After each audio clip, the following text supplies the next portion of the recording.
നമസ്കാരം. Right story ന്യൂസിലേക്ക് ഏവർക്കും സ്വാഗതം. ഹേമ കമ്മിറ്റി റിപ്പോർട്ട് തൊടുത്തുവിട്ട അമ്പ് വിതച്ച നാശങ്ങൾ ചില്ലറയല്ല. ഓരോ ദിവസവും മലയാളികൾ കേൾക്കാൻ ഇഷ്ടപ്പെടാത്തതും സമൂഹം കാണാൻ ആഗ്രഹിക്കാത്തതുമായ വാർത്തകളാണ് ഓരോ ഇരകളും വന്ന് പുറത്തു വിട്ടുകൊണ്ടിരിക്കുന്നത്. ആരെ വിശ്വസിക്കണം, ആരെ കൊള്ളണം, ആരെ തള്ളണം, ഇതെല്ലാം നമ്മുടെ മലയാള സിനിമയിൽ തന്നെ നടക്കുന്നതാണോ എന്ന സംശയത്തിലാണ് മലയാളികൾ എല്ലാവരും, അതോടൊപ്പം മാധ്യമ പ്രവർത്തകരും. ഏതാണ്ട് 5 വർഷത്തോളം പൂഴ്ത്തിവെച്ച റിപ്പോർട്ട് മാധ്യമ പ്രവർത്തകരുടെ സമ്മർദ്ദം മൂലം വിവരാവകാശത്തിന്റെ പേരിലാണ് പുറത്തേക്ക് വന്നതെങ്കിലും എന്തുകൊണ്ടാണ് ഇത്രയും കാലം സർക്കാർ അത് പൂഴ്ത്തിവെച്ചതിന്റെ ഉത്തരം പകൽ പോലെ വ്യക്തം.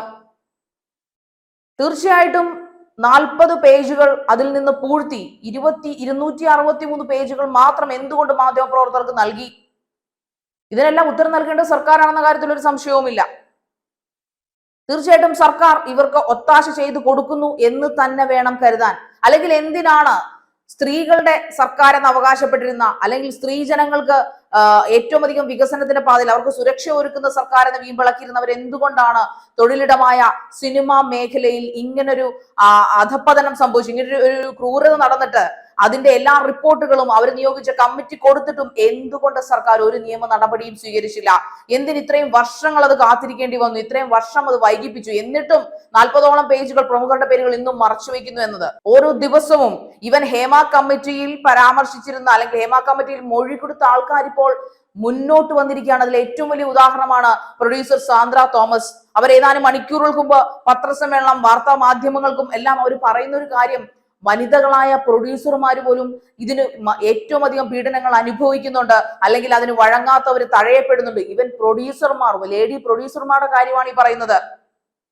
വഴങ്ങിക്കൊടുക്കാത്തവർക്ക് വേണ്ടി, അല്ലെങ്കിൽ അതിന് കൂട്ടു നിൽക്കാത്ത പ്രൊഡ്യൂസർമാരെ അവർ പരമ പുച്ഛത്തോടു കൂടി തള്ളക്കളയുന്ന ഒരവസ്ഥയിലേക്കായിരുന്നു കാര്യങ്ങൾ പോയിക്കൊണ്ടിരുന്നതെന്നാണ് സാൻഡ്ര തോമസ് പറയുന്നത്. തീർച്ചയായിട്ടും അമ്മയായാലും, ഫെഫ്കെ ആയാലും, മാക്ടെ ആയാലും, ഫിലിം ചേംബർ ആയാലും, ഡിസ്ട്രിബ്യൂട്ടേഴ്സ് അസോസിയേഷൻ ആയാലും, എന്ത് അസോസിയേഷൻ എടുത്താലും അവിടെ ഒരു സ്ത്രീജനത്തിന്റെ തലവട്ടം പോലും കാണാനില്ല അവരുടെ ഉന്നതങ്ങളിൽ.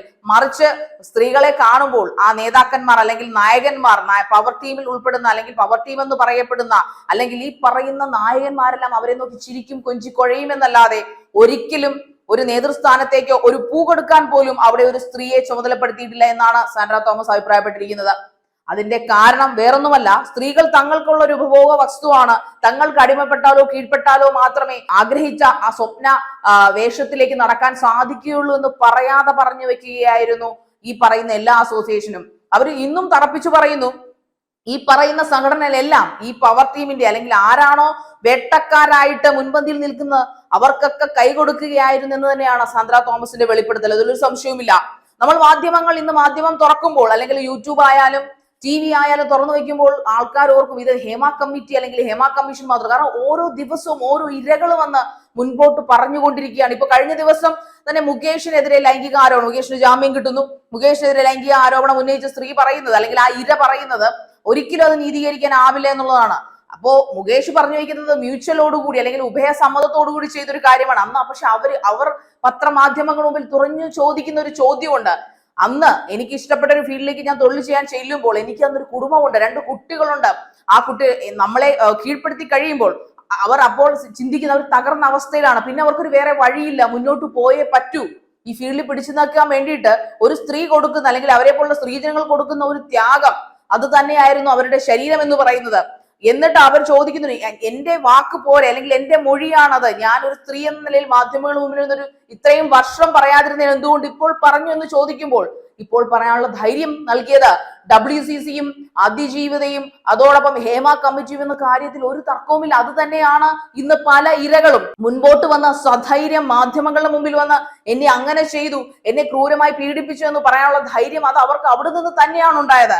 അപ്പൊ പിന്നെ അവരോട് ചോദിക്കുന്ന ഒരു ചോദ്യമുണ്ട്, നിങ്ങൾ എന്തിന് ഇത് പറഞ്ഞു, അല്ലെങ്കിൽ എന്തുകൊണ്ട് ഇത്രയും കാലം മറച്ചു വെച്ചു? ഒരു മ്യൂച്വലോടുകൂടി ചെയ്തു, കുറെ കാലം അവരുടെ ഇത് പൈസ കിട്ടാതെ നടന്നപ്പോൾ മാത്രമാണ് നിങ്ങൾ ഇപ്പോൾ ഇത് പുറത്തു പറയാൻ തയ്യാറായെന്ന് അവർ പറയുന്നു. അപ്പോൾ അങ്ങനെ ചോദിക്കുന്നവരോട് ചോദിക്കാനുള്ളത്, ഒരിക്കലും ഒരു സ്ത്രീ തന്റെ ശരീരം പങ്കുവെച്ച് ഒരിക്കലും ഒരു ജോബിന് വേണ്ടിയും ഇറങ്ങി തിരിക്കില്ല. അതിലൊരു സംശയമില്ലാത്ത കാര്യമാണ്. ആ എല്ലാവരും ഏറ്റവും നല്ലതെന്ന് കരുതിയ, ഏറ്റവും പളപളപ്പെന്ന് കരുതിയ അതായത് ഏറ്റവും നല്ല ഇൻഡസ്ട്രി, അതായത് കേരളത്തിലെ ഏറ്റവും നല്ല ഇൻഡസ്ട്രി എന്ന് കരുതിയിരുന്ന ഒരു ഫീൽഡാണ് മലയാള സിനിമ. ഇന്ന് അതിജീവിതം എന്ന പത്രമാധ്യമങ്ങളിൽ പറയുന്നത്, അല്ലെങ്കിൽ ആ ഇര പറയുന്ന ഇതാണ്: തന്നെ വർഷങ്ങളോളം ഉപഭോഗ വസ്തുവായിട്ട് ഉപയോഗിച്ചു, ശാരീരികമായി ഉപയോഗിച്ചു. എന്നിട്ട് പറയുന്നത്, അവരത് തുറന്നു പറഞ്ഞതിന്റെ പേരിൽ അവർ ഇന്ന് നേരിടേണ്ടി വരുന്ന ആരോപണങ്ങൾ എന്ന് പറഞ്ഞു കഴിഞ്ഞാൽ, ഇത്രയും കാലം അയാളുടെ പൈസ പറ്റി, അല്ലെങ്കിൽ ഇത്രയും കാലം അയാളെ കൊണ്ട് ഉപയോഗം നടത്തി, പിന്നീട് അത് കൊടുക്കാതെ വന്നപ്പോഴാണ് അങ്ങൊരു, എന്തിനാണ് അങ്ങനെ അവർ ചെയ്യേണ്ട കാര്യം? ഇത്രയും ആൾക്കാരുടെ മുമ്പിൽ അവർക്ക് ഇന്നും അതങ്ങ് തുറന്നു പോയാൽ പോരെ? എന്തിനു വേണ്ടി അത് ചെയ്തു? ഇത്രയും അതിന് ഏറ്റവും വലിയ അർത്ഥം തന്നെ, ഇത്രയും കാലം അവരുടെ നിവർത്തികേട് കൊണ്ട് അവർക്ക് ഈ ഫീൽഡിൽ പിടിച്ചു നിൽക്കണം, 2 കുഞ്ഞുങ്ങളെ പോറ്റണം, അവരുടെ വിദ്യാഭ്യാസം നടത്തണം. അവരുടെ വിദ്യാഭ്യാസത്തിനോ ആ കുഞ്ഞുങ്ങളുടെ മാനത്തിനോ അല്ലെങ്കിൽ അവരുടെ കുടുംബത്തിനോ താനോ നശിച്ചു, അല്ലെങ്കിൽ തന്നെ ഉപയോഗപ്പെടുത്തി. ഒരിക്കലും ആ കുഞ്ഞുങ്ങൾക്ക് അതുമൂലം ഒരു കുഴപ്പങ്ങളും ഉണ്ടായിരുന്ന അമ്മ എന്നതിനൊരു ആഗ്രഹിച്ചുകൊണ്ടാണ് അവരൊരിക്കലും അത് പുറത്തു പറയുന്നത്. അങ്ങനെ ഇന്ന് എത്രയോ നടിമാർ, എത്രയോ സാൻഡ്ര തോമസിനെ പോലുള്ള പ്രമുഖ പ്രൊഡ്യൂസർമാർ വരെ വന്ന് പറഞ്ഞിരിക്കുന്നു, ഈ അമ്മയും ഫെഫ്കയും ആക്ടയും ഫിലിം ചേംബർ, അല്ലെങ്കിൽ ഈ ഫിലിം ചേംബറും ഒക്കെയും എല്ലാം ഒറ്റ കെട്ട് തന്നെയാണ്, അവിടെ എല്ലാം ഈ പറയുന്ന പവർ ടീം ഉണ്ട് എന്ന് തന്നെയാണ് അവർ പറയാതെ പറഞ്ഞു വെക്കുന്നത്. അതോടൊപ്പം ഈ അതിജീവിത, അല്ലെങ്കിൽ ഈ തുറന്നു മുകേഷിന്റെ കേസിൽ തുറന്നു പറഞ്ഞ ഇര പറയുന്നത്, 60ഓളം പീഡനം അനുഭവിച്ച ആൾക്കാർ മൊഴി നേരിട്ട് കൊടുക്കാൻ, അതായത് മൊഴി മാറ്റാതെ മൊഴി നേരിട്ട് കൊടുക്കാൻ അവരുടെ പിന്നിൽ അണിനിരന്നിട്ടുണ്ടെന്നാണ് പറയുന്നത്. സത്യത്തിൽ നമ്മുടെ മലയാളത്തിലാണോ, അല്ലെങ്കിൽ മലയാളത്തിന്റെ പ്രബുദ്ധ മലയാള സിനിമയിൽ തന്നെയാണോ ഇതെല്ലാം നടക്കുന്നതെന്ന് ചിന്തിച്ച് ഞെട്ടിത്തരിച്ചു നിൽക്കുകയാണ്. കാരണം ദക്ഷിണേന്ത്യയിലെ പല മറ്റ് ടോളിവുഡ് ആവട്ടെ, തമിഴ് ആകട്ടെ, തെലുങ്കു ആകട്ടെ, കന്നഡിക ആകട്ടെ, കർണാടക ആകട്ടെ, എവിടുന്നും ഫേമസ് ബോളിവുഡ് ആക്ട്രസ് പോലും ആഗ്രഹിക്കുന്നു മലയാളത്തിൽ വന്ന് ഒരു നല്ല ചിത്രം ചെയ്യാൻ. മലയാളികൾ എല്ലായ്പ്പോഴും ഭാവനയുടെയും തിരക്കഥയ്ക്കും പ്രാധാന്യം നൽകുന്ന ഒരു ഫീൽഡാണ്, അല്ലെങ്കിൽ ഒരു തലമാണ്. അതുകൊണ്ട് തന്നെ അവിടെ വന്ന് അഭിനയിക്കണമെന്ന് ഞങ്ങളുടെ ഒരു സ്വപ്നമാണ്. നല്ല കഥ കിട്ടിയാൽ ഉറപ്പായിട്ടും വന്ന് അഭിനയിക്കുമെന്ന് പറഞ്ഞിട്ടുണ്ട് പല ബോളിവുഡ് ക്യൂൻസും, അല്ലെങ്കിൽ പല തെലുങ്ക് നടിമാരും, പ്രശസ്തരായ അതിപ്രശസ്തരായ നടിമാരുടെ അവരുടെയൊക്കെ സ്വപ്ന സാഫല്യമായിരുന്നു മലയാളത്തിൽ അഭിനയിക്കുക എന്നുള്ളത്. പക്ഷെ അതിന് അഭിനയിക്കാൻ വേണ്ടി അവർ കൊടുക്കേണ്ടി വരുന്ന വില എത്രയായിരിക്കുമെന്ന് പ്രൊഡ്യൂസർക്കും ഒരു പക്ഷെ സംവിധായകനും അസിസ്റ്റന്റ് ഡയറക്ടർക്കും അല്ലെങ്കിൽ നടന്മാർക്കും മാത്രമേ അറിയത്തുള്ളൂ. സത്യത്തിൽ ഇന്ന് ആ ഇര പറഞ്ഞത് പത്രക്കാരുടെ മുമ്പിൽ പറഞ്ഞു കേട്ടിട്ട്, ഒരു റിട്ടയർഡ് ACPയുടെ മകളെ പോലും ഒരു നാഷണൽ അവാർഡ് വാങ്ങിയ നടൻ 4 ദിവസത്തോളം ഹോട്ടൽ മുറിയിലിട്ട് പീഡിപ്പിച്ചു എന്ന് പറയുമ്പോൾ എത്രമാത്രം കാമവെറി നിറഞ്ഞവന്മാരാണ്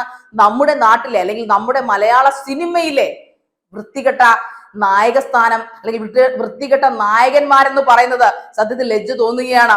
ഇങ്ങനെയുള്ള വാർത്തകൾ ജനങ്ങളോട് മുമ്പിൽ വന്ന് ഇങ്ങനെ ഘോര പ്രസംഗിക്കേണ്ടി വരുന്ന ഒരു മാധ്യമ പ്രവർത്തക, അല്ലെങ്കിൽ മാധ്യമ പ്രവർത്തകരുടെ ഒരു നാണത്തെ കുറിച്ച് സ്വയം ആലോചിക്കാറുണ്ട്. ആലോചിക്കാതെ അല്ല ഇത് ചെയ്യുന്നത്. പക്ഷേ ഇവന്മാരുടെ എല്ലാം മുഖംമൂടി വലിച്ച് കീറേണ്ടത് തന്നെയാണ്.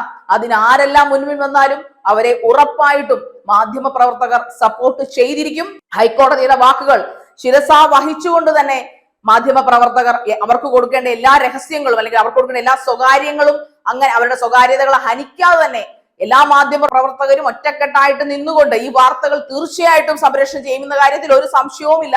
കാരണം ഇന്നലെ ഹൈക്കോടതി അതിനുള്ള ഒരു നിർദ്ദേശം മുന്നോട്ട് വെച്ചിട്ടുണ്ട്. മാധ്യമ പ്രവർത്തകർക്ക് നിയന്ത്രണത്തിന്റെ ആവശ്യമില്ല.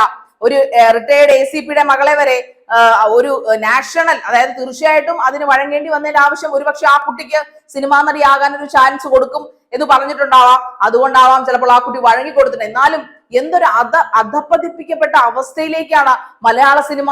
ഇത്രയും കാലം ഒരു ചെളിക്കുണ്ടിന്റെ മുകളിൽ നിന്നിരുന്ന ഒരു താമരയായിരുന്നു മലയാള സിനിമ എന്ന് ഓർക്കുമ്പോഴാണ് നമ്മുടെ എല്ലാം തല കുനിഞ്ഞ് ഇല്ലാണ്ടായി പോവുക എന്ന് പറയേണ്ടി വരികയാണ്. ഇതിനൊക്കെ ഒരു അവസാനം വേണമെങ്കിൽ ഈ പറയുന്ന സ്പെഷ്യൽ ഇൻവെസ്റ്റിഗേഷൻ ടീം SIT എന്ന് പറയുന്നവർ ഇറങ്ങുക തന്നെ വേണം. ഒരിക്കലും എന്താ പറയുന്നത്, നീതി കേടല്ലാതെ നീതിയുക്തമായ ഒരു അന്വേഷണം അവരുടെ ഭാഗത്തു നിന്ന് ഉണ്ടാകുമെന്ന് തീർച്ചയായിട്ടും നമുക്ക് പ്രതീക്ഷിക്കാം. ഇനിയും ചിലപ്പോൾ സാൻഡ്ര തോമസ് കഴിഞ്ഞ് ഇനിയും വരാൻ പോകുന്ന ചിലപ്പോൾ ഇനിയും സംവിധായകന്മാരായിരിക്കാം. ഇനിയും പുറത്തു പറയാതിരിക്കുന്ന ചിലപ്പോൾ പ്രമുഖ നടിമാരെല്ലാം ഇനിയും മുന്നോട്ട് വന്നേക്കാം. ഓരോ ദിവസവും ഓരോ നടിമാര്, അത് തമിഴിൽ നിന്നാകട്ടെ, തെലുങ്കിൽ നിന്നാകട്ടെ, കന്നഡയിൽ നിന്നാകട്ടെ, മലയാള സിനിമയെ കുറിച്ച് പറയുന്നത് കേട്ടാൽ അറയ്ക്കുന്ന കഥകളാണ് പറയുന്നത്. അതോടൊപ്പം ഈര പറയുന്നത് ഹൈദരാബാദിൽ നിന്ന് വന്ന നടിയായാലും, കന്നഡയിൽ നിന്ന് വന്ന നടിയായാലും, മുംബൈയിൽ നിന്ന് വന്ന നടിയായാലും മലയാള സിനിമയിൽ വരണമെങ്കിൽ, അല്ലെങ്കിൽ മലയാള സിനിമയിൽ ഒരു മുഖം കാണിക്കണമെങ്കിൽ പ്രൊഡ്യൂസറുടെയോ അല്ലെങ്കിൽ ഈ പറയുന്ന സംവിധായകരുടെയോ അസിസ്റ്റന്റ് ഡയറക്ടറുടെയോ ഒക്കെ ഒന്ന് വഴങ്ങിക്കൊടുത്താൽ മാത്രമേ ഇതെല്ലാം സാധിക്കുകയുള്ളൂ എന്ന് അവർ പറഞ്ഞു വെക്കുകയാണ്. എന്തായാലും ഈ 60 പേര് ഒരിക്കലും മാറാതെ മൊഴിയുമായി ഉറപ്പായിട്ടും പോലീസിന്റെ മുമ്പിൽ എത്തുന്ന കാര്യത്തിൽ ഒരു സംശയമില്ല. എന്തായാലും വേട്ടക്കാരെ നിങ്ങൾ ഒരുങ്ങിക്കൊള്ളുക. നിങ്ങളെ വേട്ടയാടാൻ ഇനിയിപ്പോൾ ഇരകൾ റെഡിയായിക്കൊണ്ടിരിക്കുകയാണ് അണിയറയിൽ. നന്ദി, നമസ്കാരം.